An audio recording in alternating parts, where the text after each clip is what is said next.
Story number 1. We were 4 friends who thought a weekend in the woods would be a perfect break from the city. A remote forest in the Appalachian backcountry. No cell service, no lights, no noise. Just us, the trees, and whatever the forest decided to offer. We set up camp by a creek deep within Ash Ridge Forest, a place locals whispered about but never gave details. People called it Old Land. Not cursed, not haunted, just old in that way that feels like something ancient is watching. The first night was calm. We drank, joked around the fire, and told the usual ghost stories. It was after midnight when I first noticed the quiet. The woods had gone completely silent. No bugs, no frogs, no rustling leaves, just the crackling of our fire. That's when we heard it. Thump, a dull sound, like something heavy dropping onto soil. We turned. Nothing. Then again. Thump, this time closer. We all stood, flashlights sweeping the dark. My beam caught a shape between the trees, tall, thin, but gone in an instant. We slept with one eye open. The next morning we found prints. Barefoot, human, but longer than any human foot had a right to be. 6 toes, spread apart like claws. They circled our tents, never breaking stride like whoever or whatever it was had walked around us all night. Still, we stayed. That afternoon, while gathering firewood, I tripped over a root and fell face first into the ground. When I looked back, the root had been pulsing. Like a heartbeat. I called the others. By the time they came, it had stopped. But something had changed in the forest. The trees looked different. Closer. Shadows stretched longer than they should. The light dimmed though it was still midday. The air felt wet, like something breathing just above our heads. That night, none of us could sleep. The forest never went silent again. But the sounds weren't normal. We heard whispering. Not wind. Actual words. Garbled and soft. Spoken in a language none of us understood. Then came the crying. Far away at first. Then just beyond the tents. A child. We knew better than to follow it. Everyone's heard the stories. Mimic cries used to lure people into the dark. But at 3:11 a.m. we realized the mistake we had made. Someone was missing. Then. His tent was unzipped. Boots gone. No sign of struggle. We searched until sunrise. Nothing. Then we found the blood. It wasn't on the ground. It was dripping from the trees. When I looked up, I saw roots hanging like vines. Except they weren't roots. They were veins. Dry, twitching, retracting into the bark as we stared. One of them had a tooth embedded in it. Ben's tooth. We ran. No one said a word. We left everything behind. It took us 6 hours to reach the ranger station, but when we told them where we'd been, they froze. The ranger, an older guy with sunken eyes, looked at us and said, "You weren't supposed to camp there." He didn't elaborate. We demanded a search party. They never found Ben. But 3 weeks later, his tent showed up on a hiker's trail over 20 miles away, untouched, dry, and zipped shut from the inside. Inside it was a root, still pulsing, and it was bleeding. Story number 2. The forest wasn't on any map we had. Not really. There was just a dense, unnamed stretch of woods past Pine Creek that we stumbled onto while looking for a hidden campsite mentioned on a forum for hardcore backpackers. No trail, no ranger warnings, just coordinates and a few comments. Beautiful, untouched, peaceful. But one comment stood out. If you find the cabin, turn around. Don't knock. Don't open the door. We thought it was a joke. It was me, my cousin Jay, and our friend Aaron. We parked the truck near a logging road, loaded up, and hiked for nearly 2 hours through thick brush and unforgiving terrain. The trees felt tighter the deeper we went, like the forest was closing in behind us. Birds were scarce. The moss was thick and dark. Even the light filtering through the trees felt off, dimmer, orange-tinted. We found a flat patch near a dried-up stream and set up camp. We were miles from any known trail. We lit a fire, ate jerky, told jokes. But Jay was jumpy. He said he kept seeing something between the trees. Not an animal. A shape. That night, I woke up to the sound of footsteps. Not animal footsteps, boots on leaves. I sat up, grabbed my light, and unzipped the tent. No one. But Aaron's tent was open. Jay's was too. Then I noticed something strange. There was light in the distance. Not fire. Not flashlights. A soft, yellow glow between the trees, like a lantern or windows. I followed it. 20 minutes of weaving through the brush, and I came upon a cabin. Small, old, weathered. No smoke, no sound. But its windows glowed like someone was home. Then I saw Aaron, standing at the front steps, staring at the door. "Aaron?" I whispered. She didn't turn, didn't flinch. "Aaron, what the hell are you doing?" She raised her hand to knock. I ran forward and grabbed her wrist. She was ice cold, her eyes unfocused, pupils blown, mouth slightly open. "Don't," I said. "We need to leave." She blinked like waking from a trance, looked at the door, then back at me. "There's someone inside," she whispered. "They called me by name." We turned and ran. Jay found us halfway back, wild-eyed and shaking. "I went looking for you," he said. "But every time I tried to head west, I'd loop back to the same tree. I swear to God, this forest moves." When we got back to the tents, everything was wrong. Our firewood was stacked in a perfect pyramid. Aaron's sleeping bag was filled with dirt and feathers. Jay's boots were tied together and hanging from a branch 15 feet above our heads. And my pack? Inside it was a note I'd never seen before. "We liked your knocking. None of us had knocked, right?" We didn't sleep. We stayed up all night, backs to each other, knives drawn, staring into the shifting dark. By sunrise, the forest had changed. The moss was gone. The dirt was red. The trees taller. Dead animals, rabbits, birds, even a raccoon, were placed in a circle just outside camp. And right in the center of the circle was a door frame. Just the frame. No door. No hinges. Freestanding in the dirt. We didn't touch it. We packed. Hiked out.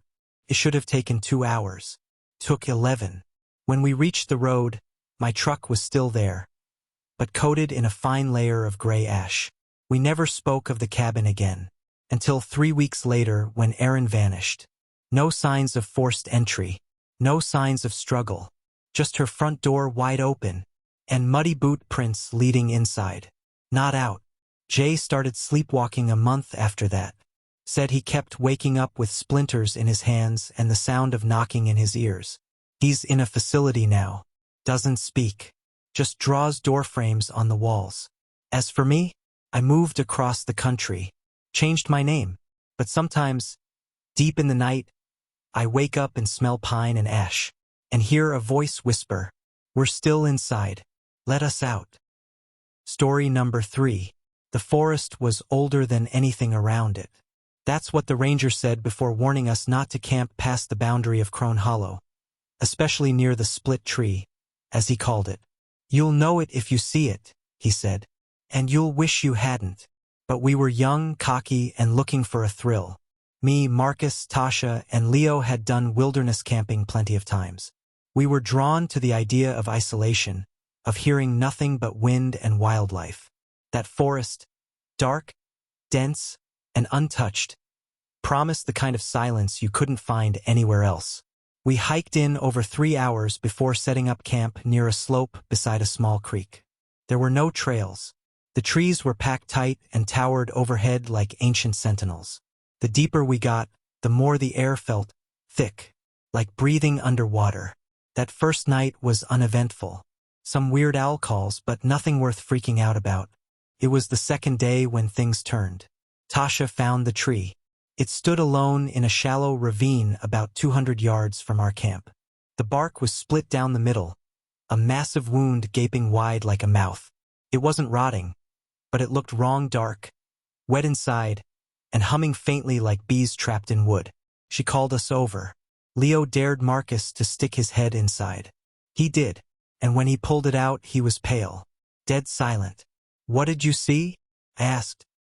He shook his head, muttered something about it being too dark, and wandered back to camp without another word. That night, things got worse. We were sitting by the fire when Marcus started mumbling. Not to us, to someone or something beside him. There was no one there, but he kept nodding and whispering. When we asked who he was talking to, he just smiled and said, "She's almost out."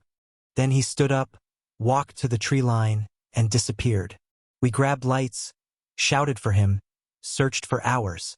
No sign, no footprints, no sound. The woods absorbed everything, like it didn't want us to find him. We waited until morning. Tasha wanted to leave.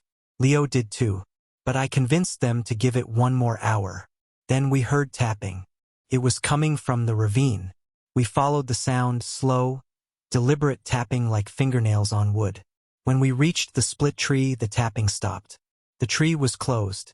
No split, no wound, just solid bark. I reached out to touch it, and it was warm. Then we heard Marcus's voice, faint, from inside the tree. He was crying, begging for help. Tasha screamed. Leo backed away, tripped, and fell down the slope. When I turned back, the tree was split open again. But now the inside wasn't just dark. It was deep, endless, like looking down into a well carved through the earth itself. And something was climbing up. I grabbed Tasha. We ran. Didn't stop to grab gear. Didn't stop when we heard footsteps behind us, soft and wet. Didn't stop when Leo screamed from somewhere far off. We just ran. We didn't find the truck until dusk. It was running. Keys in the ignition. Doors unlocked. But we'd locked them when we left. And there were muddy handprints all over the windshield. That night I dreamed of the tree, of Marcus, of something crawling out of the hollow, dragging wet bark behind it, skin like wood, eyes like smoke. I haven't been in a forest since. 2 months later, Tasha hanged herself in her parents' barn. She left a note that said one thing. She followed me home. Leo, missing, vanished on a solo hike. They found his backpack leaning against a pine tree 200 miles away. Inside it, a sketch of the split tree, and on the back, scrawled in his handwriting, "Don't listen when they tap. That's not how they talk." Story number 4.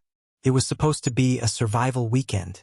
No phones, no GPS, just printed maps and instincts. Just me, my girlfriend Kara, and our friend Devin.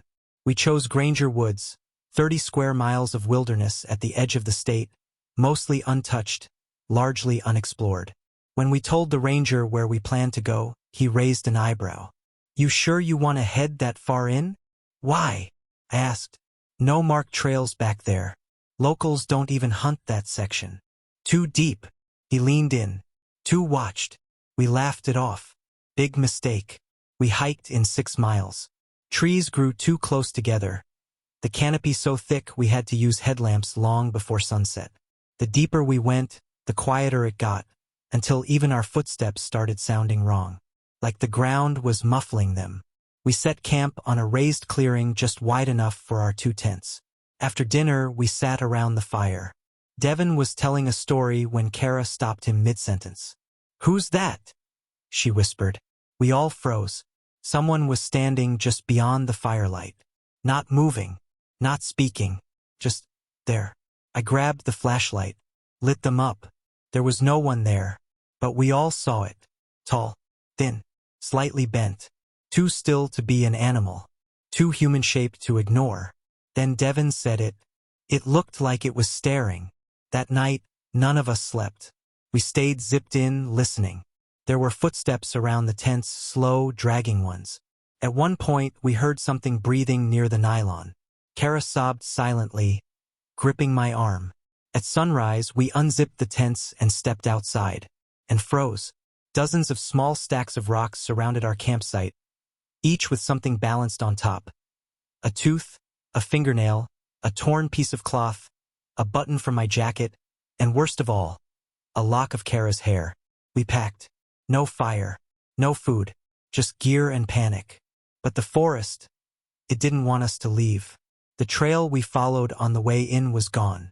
We tried backtracking, but landmarks kept shifting. Trees we'd marked weren't there anymore. At one point, we walked in a straight line for 2 hours and wound up right back at the rock stacks. Kara broke down. Devin screamed at the woods. That's when we saw the figures.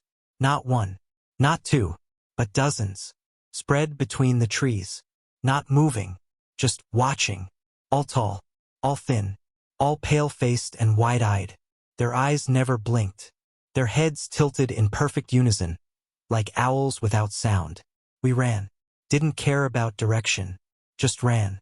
That's when Kara disappeared. She was behind me, then she wasn't. I heard a short gasp, like someone being yanked underwater. Gone. We searched until night fell. Screamed her name until our throats bled. Eventually, Devin and I slumped against a tree, defeated. That's when we saw her. Or something that looked like her. She was standing at the edge of the dark, her head tilted like the watchers, her mouth slightly open, her arms stiff. I called to her. She didn't respond. Then I saw another Kara beside her. Then another. Dozens of them. All the same face. They moved in unison, all mouths opening at once. And the sound they made wasn't human. It was like wind trying to speak. 1,000 whispers forming a single broken sentence. Stay with us. Be still. Become. We bolted again. Ran until Devin tripped and hit his head on a rock. I tried to drag him, but he was unconscious. The watchers closed in. Not fast. Just slow, methodical steps. I could see their eyes, milky, soulless, but wide with something like expectation. I left him. I left my friend. I don't know how I made it out. A hunter found me curled beneath a tree near the highway, dehydrated, mumbling nonsense. It had been 4 days. I should have starved, should have died of exposure. But I didn't. They never found Devin or Kara. They searched, but all they found was a single stack of rocks, and 3 pairs of eyes carved into the bark around it, each set identical to ours. And now, even in the city, I feel them watching. Every time I close my eyes, I see them standing between trees that no longer exist. And sometimes, just as I'm about to fall asleep, I hear whispers from my closet saying, "Be still."